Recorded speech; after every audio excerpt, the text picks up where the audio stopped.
Mazda. Their motto used to be Zoom Zoom, sort of implicating that they were the ultimate driving machine of the East. And with stuff like the Miata spanning several decades, they sure have some pedigree. But it's been a while since we've seen anything truly competitive from the Hiroshima-based manufacturer. Until now. Today, we'll take a look at the new Mazda3 2.5 turbo all-wheel drive sedan.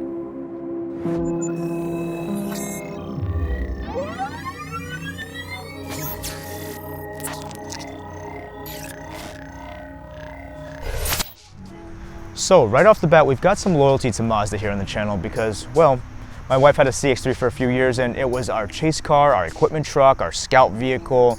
Basically, it helped to lay the foundation for track day back when we were still starting out. Unfortunately though, Mazda, like most Japanese car makers, lacks one major thing to compete athletically in the US and European markets. And that's basically a dedicated performance division. You can argue that they used to have Mazdaspeed, but those days seem to be long gone. However, there is some light at the end of the tunnel because in 2021, they finally decided to bring forced induction back into their lineup. And you know, boost makes everything more fun, so let's see what we got today. The Mazda 3 represents their submission into the compact sedan segment. The 2.5 turbo is the second highest trim within that lineup. It's only outpriced by the slightly more luxurious Premium Plus model, which adds 360 cameras, parking sensors, and different interior leather options. With the exception of the front end, I find the car really unattractive in sedan form. I'd rather pay an extra $1,000 for the hatchback version and get the polymetal gray exterior. Like I said earlier, it's special because they decided to turbocharge their Skyactiv 2.5-liter 4-banger to make 250 brake horsepower and 320 pounds of torque. But that's only if you put 93 octane in it. If you want to be a cheapskate, you can still fill up with 87 and make 227 horses. Obviously, we don't roll like that around here. The interior feels like a tremendous upgrade from the CX-3 that we had, and if you look past all the badging, you can see BMW iDrive DNA in some of the design cues. Couple that with a decent Bose sound system and auto hold function, it does feel sort of premium in here. It even has a heads-up display, but frankly, it's small and difficult to read. Despite the efforts, you can tell that they ultimately fall short because it only has a driver's side power seat, navigation is optional, and only one part of the dash is digital. Anyway, let's have a listen to see what it sounds like.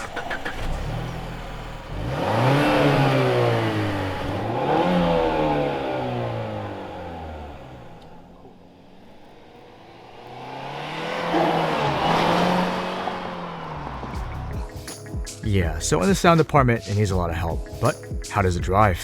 Well, as a mundane commuter, it's totally fine. Comfortable, quiet, decent visibility, relatively light steering, soft throttle inputs, etc. But as a sporty kind of car, it feels like a primate trying to amputate your leg. We'll start with the worst part, the transmission. In this age of 19-speed gearboxes, Mazda decided to stick to an ancient 6-speed automatic. And to make matters worse, it shifts like a bucket of crabs. Even in sport mode, there's no aggression, no immediacy. It just feels like a planetary auto from the early 2000s. And I can't believe they even bothered to put paddle shifters in here because these Mazda paddles are easily some of the worst in the game right now. Electronic steering is also the bane of any true sports car, but I understand that this isn't a true performance offering.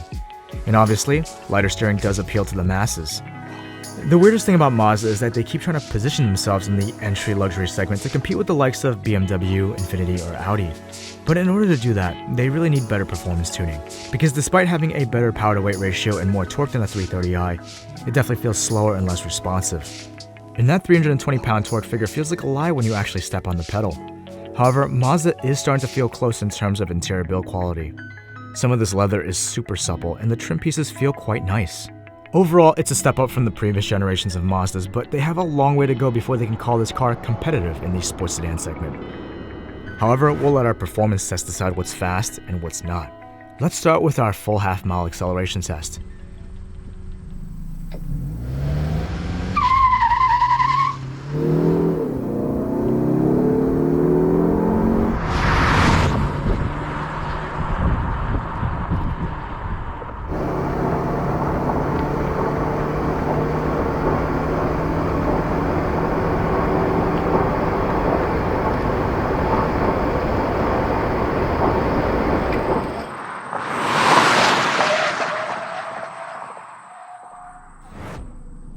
And now, for the handling course.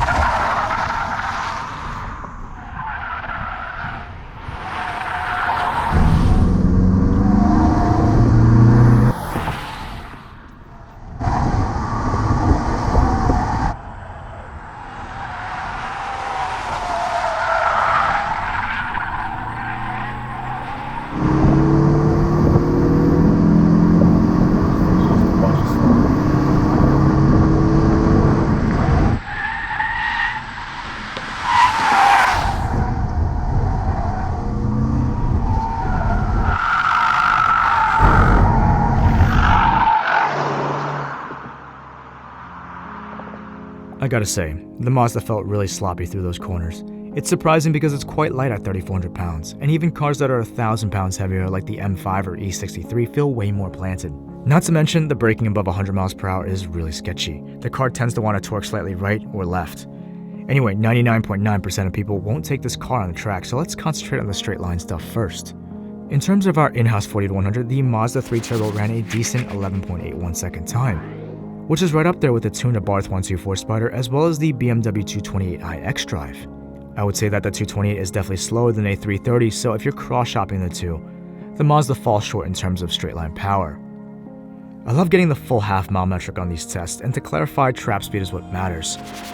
The Mazda crossed the line at 118.79 miles per hour.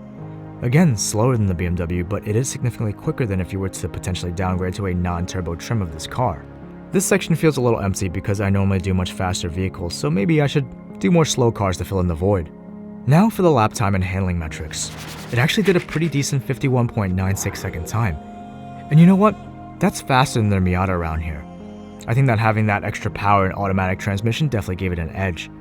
But it's certainly much less enjoyable doing it. Even though it had a relatively fast lap time, all the supporting metrics besides the VMAX are the slowest around here. You can see more times and metrics from all of our tests if you check out the fastest link in the description below. When we bought our very own CX-3 back in 2017, the salesman tried to sell us on the idea that Mazda was on the level of the likes of Audi or Infiniti, and that they were trying to change their brand image to be more like entry-level luxury. But they had nothing to back up that claim. They only had mediocre interiors, modest designs, and very slow engine options. So at the time, I quietly laughed at him as I signed the paperwork. But looking at this Mazda 3 now, it feels like they are taking a step in the right direction. They weren't there 4 years ago, and they still have a long way to go, but at some point in time, I believe that Mazdaspeed will make a comeback, and that the brand might become something more than what it is. At least that's my hope. But I also believe in the aftermarket potential here. The 2.5-liter engine has 25% more displacement than most of the competition, and honestly, I wouldn't mind leasing a Mazda 3 turbo hatchback to be our dedicated production car, and then slapping a tune and intake on it to see what it can do. Because, like I said, even though this isn't a dedicated performance offering, it has all the right ingredients. We just need a better chef in the kitchen. And at a little over $30,000, it represents a value that, honestly, is rather hard to beat.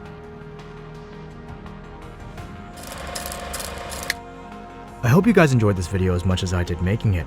If so, it'd be awesome if you can hit that thumbs up button and share the video with your friends. I can't cover everything I want to in the short amount of time that I have, so if you've got any questions for me, leave them in a comment below. Special thanks to Driven District for providing this Mazda 3 Turbo to me for testing. Go ahead and check out his channel if you get a chance. He's a fellow Abarth 124 owner and uploads a lot of interesting content. And if this is your first time here, don't forget to check out some more videos on the channel. I produce all sorts of cinematic car content, so if you like what you see, smash that subscribe button for new episodes every week. Thanks for watching.